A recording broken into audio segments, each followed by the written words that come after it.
Ça fait 15 ans que je dis que je vais le faire. Cette année-là, je vous jure que c'est vrai.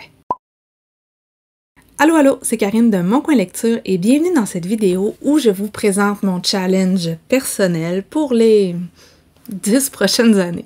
En fait, déjà à la belle époque des blogs, en 2010, je m'étais lancé le défi de lire un roman provenant de chacun des pays du monde. Bon, échec retentissant. Depuis, il y a plein d'autres blogueurs, booktubers, instagrammeurs qui se sont lancés ce même défi-là. Je suis zéro originale et j'avais d'ailleurs suivi Eve de Eve Lecture dans son défi pendant à peu près 2 ans. Là, vous vous demandez, mais pourquoi tu reviens maintenant, après 15 ans? En fait, ça part d'un concept vidéo, celui que vous allez voir aujourd'hui. Puis après, j'ai dit, tant qu'à faire ça, tant qu'à avoir fait toutes ces recherches-là, parce que c'était compliqué de trouver la liste des pays. Il n'y a pas une liste qui est pareille, hein? Puis encore, je suis pas sûre qu'elle fit. Donc, tant qu'à m'être donné tout ce trouble-là, je me suis dit, tant qu'à faire, je recommence mon défi.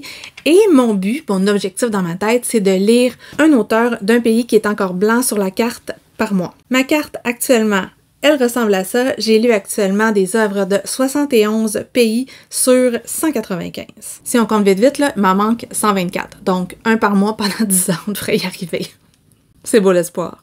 Donc, aujourd'hui, ce qu'on fait, c'est qu'on prend tous les pays qui sont colorés sur ma carte et je vous donne mon livre préféré par pays. Vous allez voir, des fois, j'ai pas beaucoup de choix.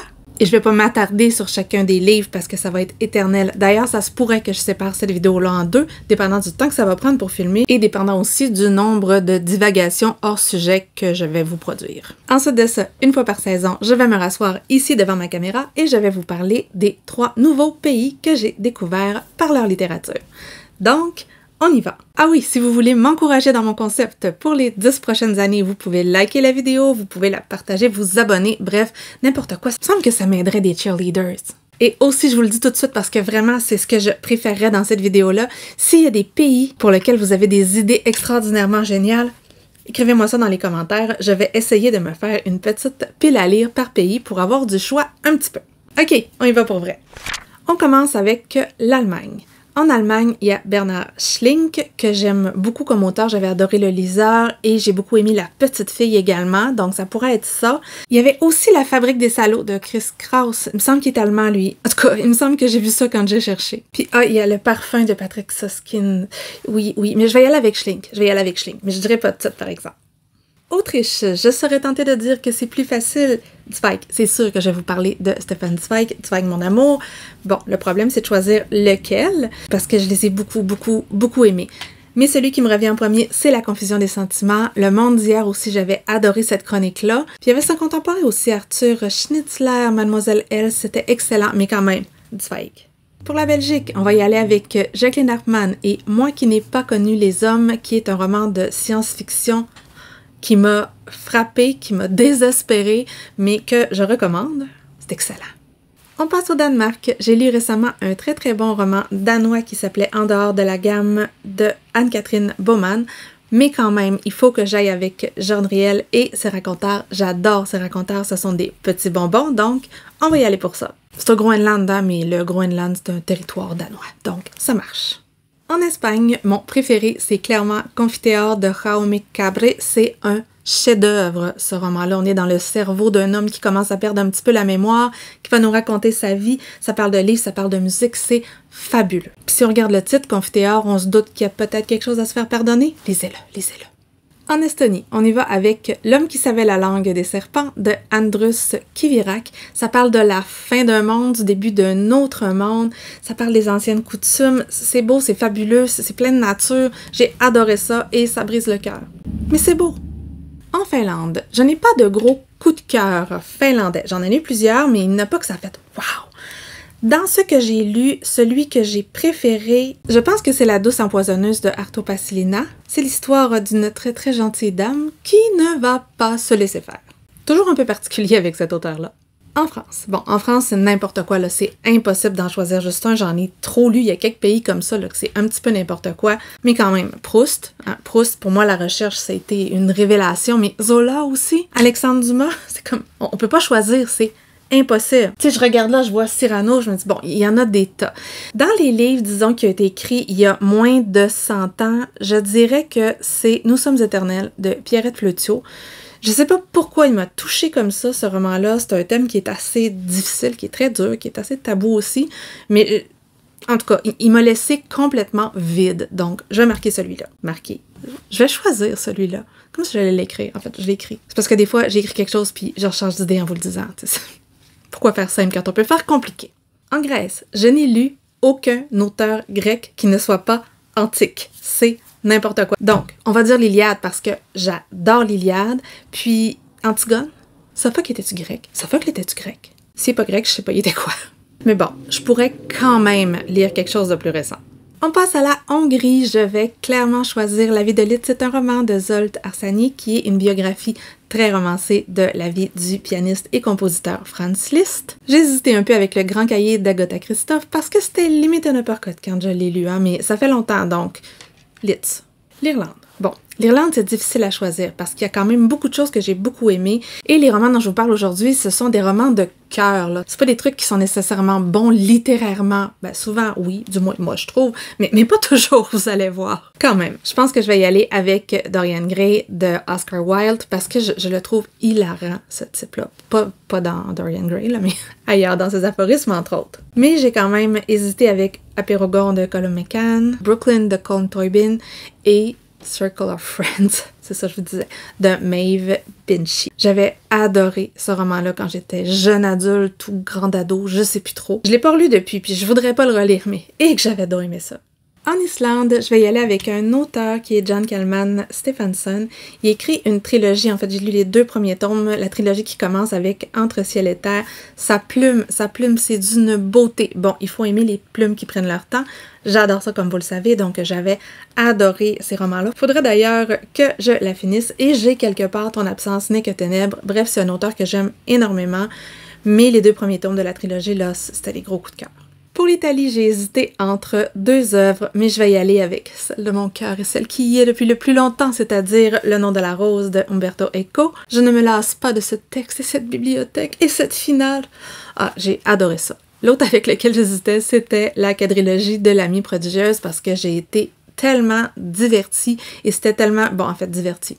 C'est peut-être pas le mot, mais c'était des portraits de femmes qui étaient tellement beaux que je peux pas l'oublier, mais quand même, Umberto Eco. On passe en Lituanie et là, vous devinez que je vais vous parler de Romain Gary. Je suis pas capable de choisir entre La promesse de l'aube et La vie devant soi, donc je vais dire les 2, mais c'est ma vidéo, j'ai le droit.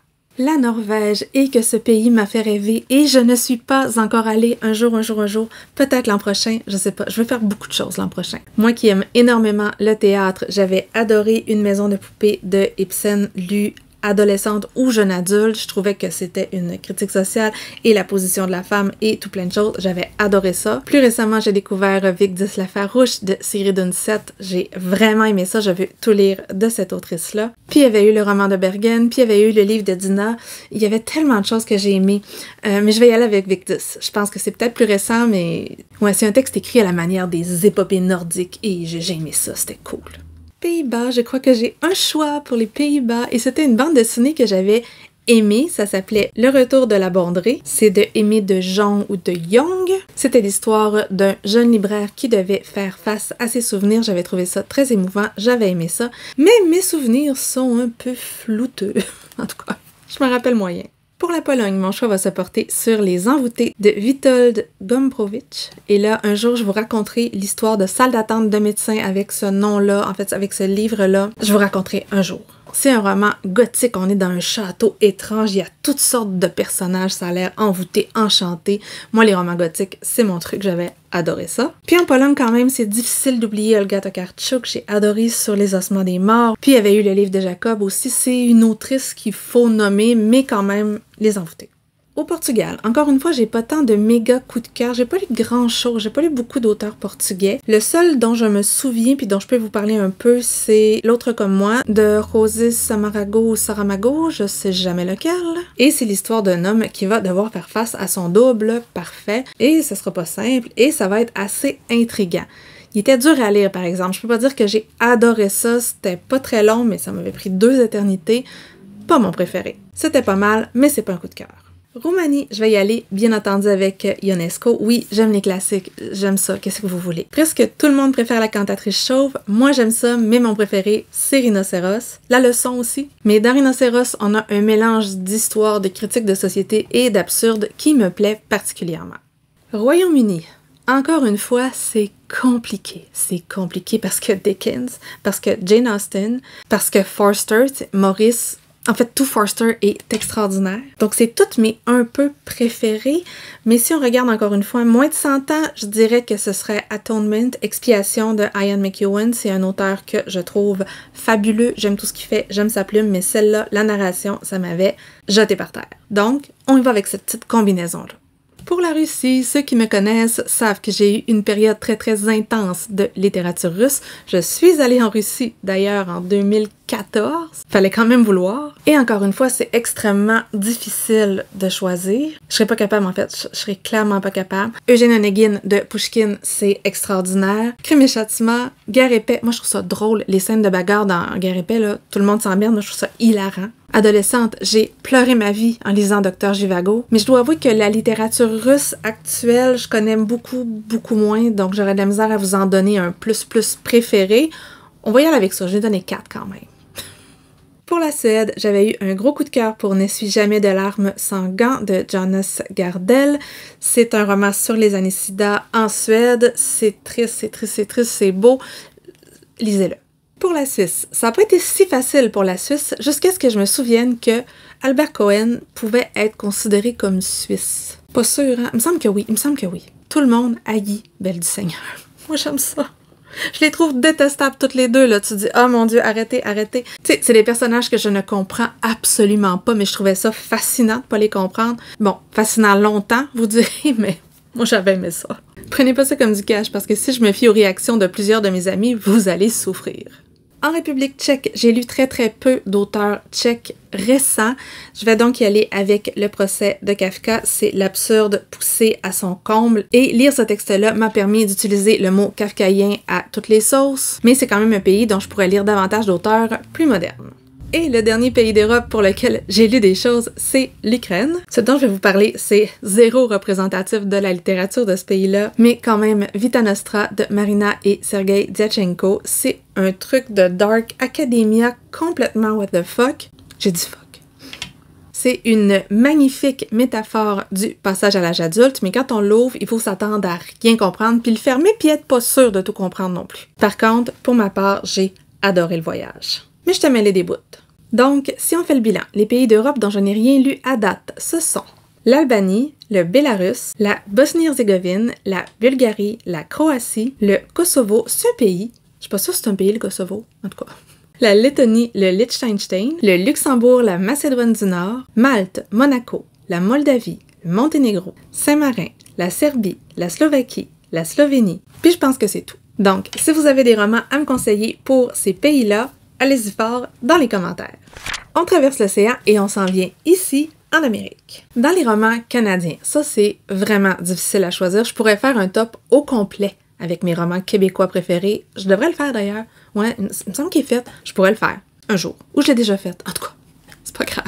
Mais ici, au Québec, je vais y aller avec Les Fous de Bassan d'Anne Hébert. Je trouve ça magnifique. Ce roman-là, la plume de Anne Hébert, elle me transporte, ça va être ça. Et au Canada anglais, pour ce que ça a représenté pour moi quand j'étais une toute petite fille, parce que je les ai lus vraiment jeunes, la série de Anne et de Emily de Lucy Maud Montgomery. Je sais, il y a des super belles éditions maintenant, fait que tout le monde les lit maintenant, mais moi j'ai grandi avec ces deux personnages-là. J'avais 7-8 ans quand je les ai lus la première fois, puis je me prenais pour Anne quand j'avais 8 ans. Pour les États-Unis, je pense que c'est le pays duquel j'ai lu le plus de romans. C'est un peu comme pour l'Angleterre, pour la France, c'est vraiment difficile de choisir. Par contre, si je regarde mon livre préféré à vie, en fait, peut-être pas le meilleur littérairement, mais celui qui m'a le plus marqué, c'est Le Maître des illusions de Donna Tartt, qui est une autrice américaine, donc on va y aller pour ça. Ça m'a fait découvrir la Dark Academia dans les années 90, je l'ai relu 50 fois, je le sais par cœur. Je l'ai lu en français, en anglais, en espagnol, ça peut vous donner une idée, donc ça va être ça. Si on descend un peu plus au sud et qu'on s'en va au Mexique, c'est gênant, j'ai presque rien lu qui vient du Mexique. Ce que vous entendez, c'est une moto qui veut prouver qu'elle est puissante. Tout ce que je trouve dans mon Goodreads, c'est El Último Lector, c'est de David Toscana. Et j'en ai très peu de souvenirs. Je me rappelle que c'était un jeune homme qui était le seul lecteur de son petit village, puis il y avait un cadavre, puis il y avait une enquête. C'était bizarre, mais je m'en rappelle pas tant. Attendez, je vais aller lire mon billet de blog. Bon, je viens de lire mon billet, puis en me lisant, je trouve que ça a l'air génial, sauf que je vois aussi qu'il y avait plein de gens qui n'avaient pas du tout aimé. C'est un roman super bizarre que ça m'avait pris beaucoup de temps à comprendre. Ça mêlait réalité et fiction, ça parlait du pouvoir de la littérature. Demandez-moi pas plus, allez lire le billet. Pour la République dominicaine, j'avais beaucoup aimé Poet X de Elizabeth Acevedo. C'est en vers libre, c'est l'histoire d'un coming of age à New York. Je pense que l'autrice est américaine d'origine dominicaine. En fait, des fois, je triche un peu pour ma carte. Quand c'est americano quelque chose, ben des fois, je vais choisir le quelque chose. T'sais. Mais c'est permis, je me triche juste moi-même. Ça se pourrait que ça arrive plus tard. Dans le cas de Elizabeth Acevedo, c'est ses parents qui ont immigré de République dominicaine, puis quand c'est la génération juste avant, j'ai décidé que ça comptait. Posez pas de questions. Pour Haïti, j'ai failli aller avec Dany Laferrière, mais je me suis dit quand même c'est un peu facile, je n'ai lu beaucoup puis c'était dur de choisir. Mais l'année dernière, j'ai lu Voix, éclair, tonnerre de Mariam Chancy, qui était un roman choral sur le grand tremblement de terre. J'avais trouvé ça super bien écrit, poignant, puis on comprenait vraiment ce qui s'était passé du point de vue des gens. Et quand même, ça fait de quoi? Ça fait de quoi? La seule autrice jamaïcaine que j'ai lue, c'est Nicola Yoon. J'avais lu Everything, Everything, puis j'ai pas tant aimé ça. Donc, c'est la seule, j'ai pas le choix de la mettre ici, mais bon, c'est un moyen. Argentine, c'est plus dur parce qu'on dirait que j'aime la littérature argentine. Impossible de ne pas parler de Notre part de nuit de Mariana Enriquez. C'est un roman énorme, un roman foisonnant, un roman de famille très noir, très sombre. Il y a de la magie noire dans tout ça. Moi, j'ai adoré ça. C'est un roman qui passe ou qui casse, mais c'était pour moi. Ensuite, il y avait L'Ose et le temps sauvage. Je pense que c'est l'histoire des grands-mères de la place de Mai. C'était super beau, c'était touchant. Puis récemment, j'avais aussi adoré Manche-Terre de Dolores Reyes en réalisme magique et je veux lire d'autres choses de cet auteur-là. Bon, quand même, on va y aller avec Notre part de nuit, mais il y avait plein de choses qui étaient excellentes en Argentine. Brésil. Bon, là c'est gênant parce que je pense que je vais décider que je l'ai pas lu. Le seul truc brésilien que j'ai lu, c'est L'Alchimiste de Coelho. J'ai haï ça pour mourir. Donc, je refuse, vous comprenez? Je refuse que ce soit le livre qui fasse partie de cette vidéo-là, mais c'est le seul que j'ai lu, fait que faudrait que je le mette en pâle. En tout cas, ça compte pas, faut que je relise un livre brésilien que j'aime un petit peu. Par contre, la Colombie, ça c'est beaucoup mieux, puis je suis même pas capable de choisir. Il y a le fabuleux 2666 de Roberto Bolaño, qui est un roman inachevé, avec des parties très différentes. Je les ai pas toutes aimées égales, mais pour moi, c'est un chef-d'œuvre. Mais je peux pas ne pas parler de La Maison aux Esprits qui m'a éveillée au réalisme magique, qui est quelque chose que j'adore. C'est un super beau roman familial. Il y a une fille aux cheveux verts. Je m'en rappelle encore, j'ai des images de ce livre-là. Donc, ça aussi, je suis pas capable de choisir, OK? Pour la Colombie, impossible de ne pas parler de l'expérience qu'a été la lecture de 100 ans de solitude. Il avait fallu que je me fasse toutes sortes d'arbres généalogiques parce que c'est impossible autrement. Ça s'appelle tout pareil. Réalisme magique, encore une fois, j'avais adoré. Et finalement, au Venezuela, un auteur qui est, je crois, franco-vénézuélien, c'est Miguel Bonnefoy qui a écrit Le rêve du jaguar, qui fait un peu partie de cette tradition de réalisme magique sud-américain. J'avais beaucoup aimé, encore une fois, une saga familiale. C'était top. Maintenant, je me passe par là et je vais vous lire tous les pays dont je n'ai rien lu.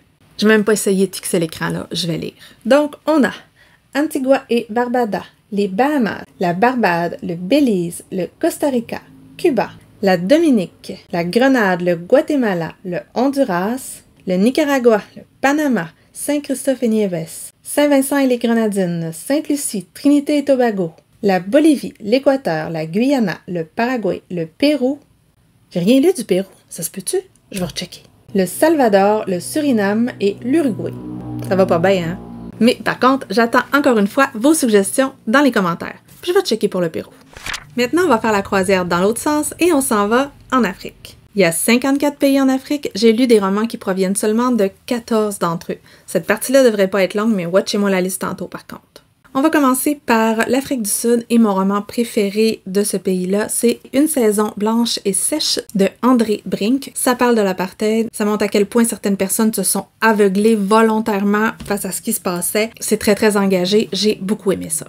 Pour l'Algérie, bon, là c'est controversé, je le sais ce qui s'est passé avec l'auteur, mais quand même, ça reste que c'est le roman d'un auteur algérien que j'ai préféré et c'est Houri de Kamel Daoud. Daou. Je trouve ça quand même assez terrible comme histoire, donc je vais pas en parler longuement, mais le roman m'avait vraiment secoué, puis je vais essayer d'en trouver un autre pour le détrôner. On va dire que je vais faire ça pour me faire pardonner. Sinon, je vais me faire ramasser dans les commentaires. On passe au Cameroun, et l'autrice dont je vais vous parler, c'est Djaïli Amadou Amal. J'ai tout aimé de ce qu'elle a écrit et de ce que j'ai lu. Je trouve qu'elle parle super bien du sort des femmes dans ce pays-là avec son point de vue à elle. C'est toujours engagé, c'est toujours enrageant et celui qui m'avait le plus marqué, ce sont les impatientes. Ce sont l'histoire de 3 femmes qui ne voudraient pas ce qui a été prévu pour elles, mais on leur dit toujours sois patiente et endure en fait. Et tout ça, je trouve ça épouvantable, sauf qu'il y a un petit peu d'espoir. Il y a toujours un petit peu d'espoir avec cette autrice-là et c'est ce que j'aime d'elle, donc je vous la recommande, tous ses romans. Au Congo, je n'ai lu qu'un seul roman, c'est Le commerce des allongés de Alain Mabankou. J'avais bien aimé, sans triper non plus. Mon souvenir est assez flou, donc c'est lui parce que c'est le seul que j'ai lu. Mais bon, c'est pas un 5 étoiles non plus. Côte d'Ivoire, il y a une très belle série de bandes dessinées qui s'appelle Aya de Yopougon. C'est de Marguerite Abouet. Ça raconte l'histoire d'un groupe d'amis. On les voit évoluer au quotidien. On est complètement transporté ailleurs. J'aime beaucoup cette série-là.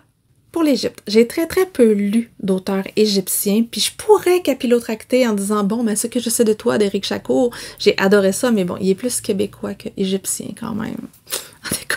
Autrement, je vais quand même vous parler de Ala El Aswani. Il a écrit tout plein de romans. Moi, celui que j'ai lu, je l'ai beaucoup aimé. Ça s'appelle Au soir d'Alexandrie. On est à Alexandrie, on est à l'époque de Nasser et on a un groupe de personnes qui voient leur vie changer et qui assistent un peu à ça de leur ville qu'elles croyaient cosmopolite et ouverte. Moi, ça m'a plu. Il paraît que c'est le moins bon. Mais quand même, ça veut dire qu'il faut que je lise les autres. On me conseille particulièrement et j'ai couru vers le Nil. Dites-moi votre avis. On passe en Guinée. La Guinée tout court parce qu'il y en a 3. J'ai lu un seul roman qui provient de ce pays-là, c'est Le roi de Kael de Tirno Monenembo. Et je vous avoue que j'en garde un souvenir assez mitigé, encore une fois assez flou, mais il me semble que c'était la biographie romancée d'un wannabe colonialiste français qui s'était fait offrir le plateau de Kael en Afrique. Mais comme je n'avais jamais entendu parler puis que je connaissais encore moins l'Afrique que maintenant, ce qui est déjà très peu, ben j'étais un petit peu passée à côté. Pour le Maroc, je vais choisir Une reine de Judith El Maleh. Je l'ai lu l'année dernière, j'avais beaucoup aimé ça. C'est l'histoire d'une jeune fille qui, à 14 ans, se fait marier sans savoir qu'elle va se marier. Une fois devenue plus vieille, elle va raconter un petit peu son histoire et c'est une histoire de famille comme ça, j'avais beaucoup aimé ça. Au Nigeria, il y a 2 autrices que j'aime beaucoup. Bien entendu, Chimamanda Ngozi Adichie, qui est une autrice dont j'ai lu beaucoup d'ouvrages, dont mon préféré, Americana, que j'avais adoré. Ça m'avait fait voir la vie d'une autre façon, ça fait longtemps que je l'ai lu. Une autre Nigériane que j'aime beaucoup, il y a Ayobami Adebayo qui avait écrit Stay With Me, Reste avec moi, qui était une histoire qui était tellement lunaire pour moi que ça m'avait surprise, mais j'avais adoré ça. J'avais vraiment aimé ce périple-là au Nigeria. C'était l'histoire d'une jeune femme qui était pas capable de concevoir d'enfants, puis son mariage, ça devenait vraiment complexe à cause de ça. Puis quand on comprend pourquoi, on fait « Oh mon Dieu! » C'est ça. Pour la République centrafricaine, je triche un petit peu parce que l'autrice de la bande dessinée Elinor Jones, Al Jazeera, est née en République centrafricaine, mais je pense qu'elle est française. Mais bon, on va dire que ça compte. C'était une bande dessinée, j'avais adoré les illustrations, j'avais beaucoup aimé l'histoire aussi, c'était l'histoire d'une jeune couturière et c'était fort bien.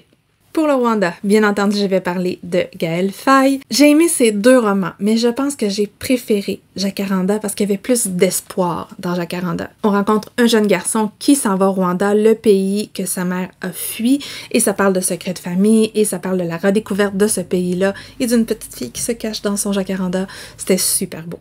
Pour le Sénégal, mon préféré, c'est La plus secrète mémoire des hommes de Mohamed Mbougar Sarr. J'aurais pu mettre d'autres romans de cet auteur-là, mais cette œuvre-là, c'est avec celle-ci que je l'ai découvert. C'est un très beau roman, ça parle de l'art, ça parle de l'écriture, ça parle du déracinement. J'avais adoré ça. Il ne me reste que 2 en Afrique, donc on s'en va en Tunisie. Et là, je vais choisir Le peintre d'éventail de Hubert Haddad. C'est un auteur dont j'aime beaucoup la plume. J'aurais de la difficulté à vous parler de ce roman-là qui, je pense, se passe au Japon. Aucun lien avec la Tunisie, mais je me rappelle que j'avais vraiment trouvé ça très délicat et que ça m'avait plu. Oui, je sais, cette chronique est nullissime, mais c'est pas le but ici. C'était beau. Et finalement, une autre petite triche pour colorer ma carte. Ça compte pas vraiment, là. Je vais essayer de lire autre chose. Saviez-vous que Alexander Michael Smith était né au Zimbabwe? Oui, je vous jure. C'est n'importe quoi. Mais c'est vrai, je vous jure. Il y a 2 séries de lui que j'ai beaucoup aimées, mais étant donné que je parle d'Afrique, je pense que ma préférée, c'est quand même celle de Mara Motswe, qui est une enquêtrice haute en couleur. J'imagine qu'elle est au Zimbabwe, je m'en souviens plus. Mais ça fait partie des petites séries de 10-18 que je dévorais il y a un certain temps et que je devrais relire parce que ça m'apportait beaucoup de plaisir. Peut-être drôle, Mara Motswe. En fait, non, c'est au Botswana, mais c'est à côté, puis les deux, je suis allée. Bon, puis là, faut-tu vraiment que je nomme tous les pays dont j'ai rien lu? En fait, je vais l'écrire là, puis vous pèserez sur pause, puis vous regarderez. Mais je veux des idées, par contre. Si vous avez des chefs-d'œuvre qui viennent de ces pays-là, je veux savoir parce que j'ai vraiment le goût de découvrir davantage, puis j'ai besoin d'idées. Absolument.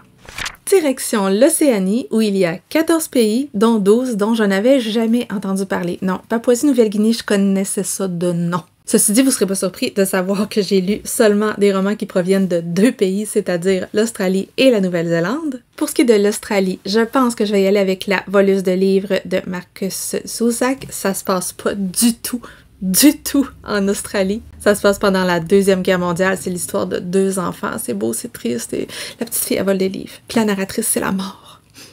Puis en jeunesse, quand même, je vais mentionner la série Nevermore de Jessica Townsend que j'aime énormément, mais quand même, la voleuse de livres. Pour ce qui est de la Nouvelle-Zélande, j'ai lu en début d'année Bravoure de Witi Ihimaera et sérieusement, j'ai adoré ça. Ça m'a ouvert tout un pan de la littérature autochtone de Nouvelle-Zélande. C'est bien. C'était vraiment bien, je pense que c'est mon préféré. Mais il y a aussi eu la série de Tamsin Muir, Gideon the Ninth. C'est-tu le premier? En tout cas, toutes les 9e, là. Fait que c'est ces 2-là, mais avec une petite préférence pour Bravoure. Et pour les pays que je ne connaissais pas, il y a donc les îles Fidji, Kiribati, les îles Marshall, la Micronésie, Nauru, Palaos, la Papouasie-Nouvelle-Guinée, les îles Salomon, Samoa, Tonga, Tuvalu et Vanuatu. Et là, si vous avez lu des auteurs qui viennent de ces pays-là, dites-moi-le parce que je cherche puis j'en trouve pas. 0, ça va pas bien. L'Asie maintenant. J'ai lu des romans provenant de 14 pays sur 48. Fait qu'on va faire comme avec l'Afrique tantôt. Tout à l'heure, je vais vous mettre tous les pays, puis vous checkerez, puis vous me donnerez des idées.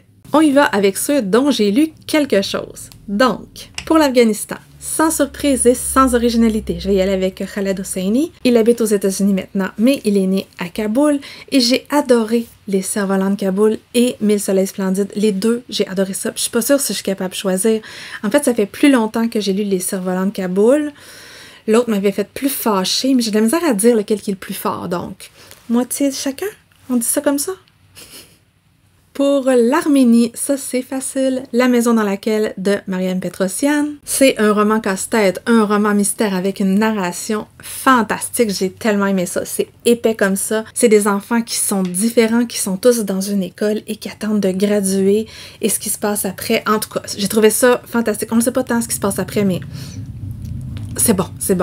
J'ai adoré ça. Puis quand je l'ai fini, là, je l'ai relu. Ça parle. Pour Chypre, il semblerait que Alex Michaelides, celui qui écrit Dans son silence, était chypriote, comme on dit, chypriote. J'ai pas détesté Dans son silence. Vous savez l'histoire de cette femme-là qui commet un meurtre et qui cesse de parler complètement? C'est ça. J'avais trop vu venir pour adorer, mais j'avais quand même beaucoup mieux aimé que ces autres romans, donc ça va être celui-là. Pour la Corée du Sud, j'hésite entre 2, soit Pachinko de Min Jin Lee, qui raconte un peu la difficile cohabitation des Japonais et des Coréens après toute la guerre, toute la patente qu'il y avait eu. Puis c'est un roman sur plusieurs générations, ça j'avais beaucoup aimé ça se lit tout seul. Ou Impossibles adieux de Han Kang, qui est une autrice coréenne très particulière. J'ai préféré Impossibles adieux à La végétarienne. Vous vous rappelez l'histoire du perroquet, puis d'être pris dans la neige, puis... C'est ça. C'est weird. On passe à la Géorgie. On va y aller avec Nino Ratishvili. Je pense que c'est ma croix aujourd'hui. Je viens de tourner mon challenge Les Onlasés, là. Fait que ça vous donne une idée de quand je filme cette vidéo-là. J'ai adoré Le chat, le général et la corneille, mais je pense que j'ai encore préféré La lumière vacillante dont je vous ai parlé il y a pas si longtemps. C'est l'histoire de 4 amies qui se revoient à une exposition de photos, l'exposition de l'une d'entre elles qui est décédée, et on va vivre toutes ces années-là en Géorgie, alors que pendant la guerre et après la guerre, il n'y a plus rien qui allait. Moi, j'ai adoré ça. L'Inde, vous savez que j'ai lu énormément de romans indiens cette année parce que je suis allée en Inde. Des fois, je fais pas ça, mais là, on dirait que je l'ai fait, puis là, je suis pas capable de choisir.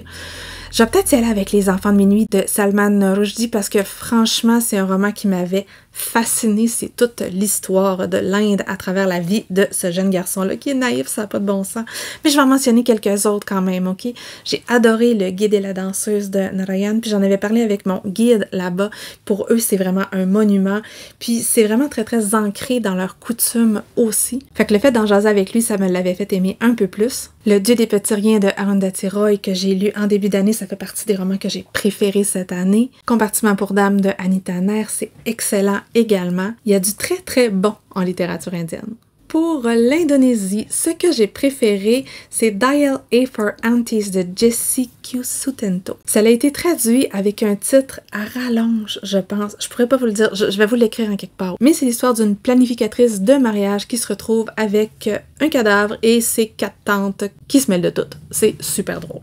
Pour l'Iran, encore une fois, difficile de choisir. Le premier titre qui m'est venu à l'esprit, c'est Lire Lolita à Téhéran, qui est un essai. C'est un club de lecture secret à Téhéran et ça explique quand même beaucoup de choses sur la condition de la femme. C'est de Azir Nafizi. Puis je réfléchissais, puis il y en avait plein d'autres qui me venaient en tête, là. Persépolis de Marjane Satrapi, Negar Javadi qui écrit Des Orientales, qui parle un peu du déracinement et de la culture iranienne qui est en train de se perdre, et En jeunesse, Like a Love Story de Abdi Nazemian, qui je crois est né en Iran. Mais si j'en avais juste un à choisir, je vais y aller avec Lire Lolita à Téhéran parce que ça avait eu un gros impact lors de ma lecture. Mais Des Orientales aussi. En tout cas, c'est dur. Pour l'Irak, on va y aller avec Frankenstein à Bagdad. C'est de Ahmed Sadawi. J'avais bien aimé ça pour le portrait de la ville, pour les liens avec Frankenstein et l'idée derrière tout ça. Je trouve qu'on se trouvait vraiment transporté à Bagdad. Ça m'avait plu. C'était pas un coup de cœur non plus par contre. J'avais bien aimé. En fait, beaucoup aimé. Entre les deux. 3.5. Genre. Pour Israël, je n'ai lu qu'un seul ouvrage. Il s'agit de Sapiens, une brève histoire de l'humanité, que j'ai lu en livre, que j'ai lu en BD. J'avais aimé ça. Pour le Japon, ça non plus, c'était pas facile. J'ai décidé que j'allais aller avec des romans et pas avec des mangas. Donc, ce qui me vient en premier, c'est Les années douces de Kawakami. C'est tellement beau. Ça m'a tellement donné faim et c'est vraiment le roman qui m'a ouvert à la littérature japonaise. Donc, je pense que c'est mon préféré. Mais j'ai quand même un petit faible pour les nouvelles de Banana Yoshimoto, entre autres celles que j'avais découvertes avec Kitchen. J'aime beaucoup ce qu'elle fait. Comme Bini aussi, La fille de la supérette de Sayaka Murata, c'est une autrice que je veux relire, mais quand même, Les années douces all the way. Pour le Liban, difficile de ne pas parler de Anima de Wajdi Mouawad que j'avais adoré. C'est ce roman où tous les chapitres sont du point de vue d'un animal qui observe la scène. C'est extrêmement violent, extrêmement particulier. L'homme, c'est pas l'animal le plus top dans ça. Mais si je regarde un autre roman qui est peut-être un peu moins connu et que j'avais tout autant aimé, sinon plus, ça fait plus longtemps, c'est Les vies de papier. C'est de Rabi Alamedine et c'est l'histoire d'une femme qui chaque année décide de traduire un roman. C'est une femme qui est très seule. Elle est à Beyrouth, c'est la guerre et ça parle de sa vie à elle, la vie de son immeuble. J'avais adoré ça, adoré. Sincèrement, lisez ça. Je vais y aller pour ça, je pense. Ouais, on y va. Les vies de papier. Pour la Malaisie, je n'ai lu qu'un seul roman et c'est le premier tome des Royaumes célestes de Su Lin Tan. J'avais bien aimé, je ne m'en rappelle pratiquement pas, je ne serais pas capable de vous en parler, puis je suis trop paresseuse pour faire des recherches. En plus, j'ai plus de batterie. Un autre qui va aller vite, ce sont Les Philippines. Le seul roman que j'ai lu, ça s'appelle Arsenic and Adobo. C'est de Mia P. Manansala et j'ai pas tant aimé ça. Ça se passait dans une cuisine, puis c'était une enquête, puis il m'énervait tout. Fait que bon, c'est le seul. On s'en va en Mongolie. En Mongolie, j'ai adoré un roman de Galsan China qui s'appelle La fin du champ. Ça parle de la fin d'un monde, celui des nomades mongols. C'est beau, on se sent dans les grands espaces. J'avais vraiment aimé ça. Puis j'avais appris plein de trucs en plus. De Singapour, j'avais lu de Kevin Kwan, Crazy Rich Asians, quand ça passait partout. J'avais trouvé ça drôle, pas pire, sans plus. C'est l'histoire d'une fille qui va se marier à Singapour, puis elle arrive, puis ils sont toutes crazy rich, puis elle sait pas trop quoi faire avec ça. Ça donne des drôles de situations, ça va. Pas tant mon genre, mais ça va. On passe à la Chine. Encore une fois, le premier qui me vient en tête, c'est Funérailles célestes de Xinran. C'est un roman qui parle de certaines traditions. Ce sont des grands paysages. J'en garde un souvenir ému. J'avais trouvé ça magnifique. Si vous savez pas c'est quoi des Funérailles célestes, vous irez lire. Mais je vais quand même glisser un petit mot sur le fameux Problème à 3/4, qui est un roman, une trilogie de hard SF que j'ai adoré et qui m'a fascinée. Rien de moins. Je les ai lus les 3 les uns après les autres. Il faut le faire. Il y avait beaucoup de pages. Pour la Turquie, je vais y aller encore une fois avec une autrice que j'adore, j'ai tout aimé ce qu'elle a écrit, c'est-à-dire Elif Shafak. Mais quand même, mon premier coup de cœur va au premier roman que j'ai lu d'elle, qui est La bâtarde d'Istanbul. C'est l'histoire d'une femme issue de la diaspora arménienne qui décide de retourner à Istanbul pour comprendre l'histoire de sa famille, et quand elle arrive là-bas, c'est quelque chose. J'ai adoré ça. Encore une fois, on est plongé dans l'histoire de ce pays-là, dans l'atmosphère de ce pays-là. C'est super. Et dernier pays pour lequel j'ai lu quelque chose, c'est le Vietnam. Et je vais vous parler de Un bref instant de splendeur. C'est de Ocean Vuong. Et là-dedans, c'est un jeune homme qui écrit une longue lettre à sa mère. Sa mère, elle est analphabète. Il essaie de se raconter, il essaie de comprendre l'histoire familiale. Il est gay, il y a tout un héritage derrière lui. La plume est magnifique, c'est beau, là. Si vous saviez comment c'est beau. Bon, il y a une scène qui fait peur à beaucoup de gens. Moi, ça m'a pas tant dérangé, mais il y en a qui figent, mais j'ai adoré ce roman-là, puis j'ai vu qu'il y avait un autre roman de l'auteur qui allait sortir cette année, et je vais le lire. Donc, comme j'ai plus de batterie, je vais faire vite, et je vais vous mettre ici tous les pays dont je n'ai rien lu. Comme je vous disais, n'hésitez pas pour les recommandations. Et ça fait le tour de mes romans préférés par pays du monde. Mon Dieu, il est énervé, lui. Alors, si ça vous tente de faire l'exercice et de me dire de combien de pays vous avez lu d'auteurs, moi c'était 71, ça me ferait vraiment plaisir. Et comme je vous disais, ce que je veux, c'est des recommandations. Vous pouvez me mettre un petit emoji terre ou un petit emoji carte du monde si vous êtes encore là et que vous ne savez pas quoi dire, mais vous devriez, je veux des recommandations. Avant de me mettre à parler tellement vite que vous m'entendez plus, je vais mettre fin à la vidéo. Encore une fois, si vous avez aimé, vous pouvez faire un like, vous pouvez partager la vidéo ou, soyons fous, vous abonner à ma chaîne si mon contenu vous intéresse. Il y aura d'autres vidéos de cette série quand je vais lire certains romans. Et sur ce, je vous souhaite une bonne fin de journée, de bonnes lectures et à la prochaine!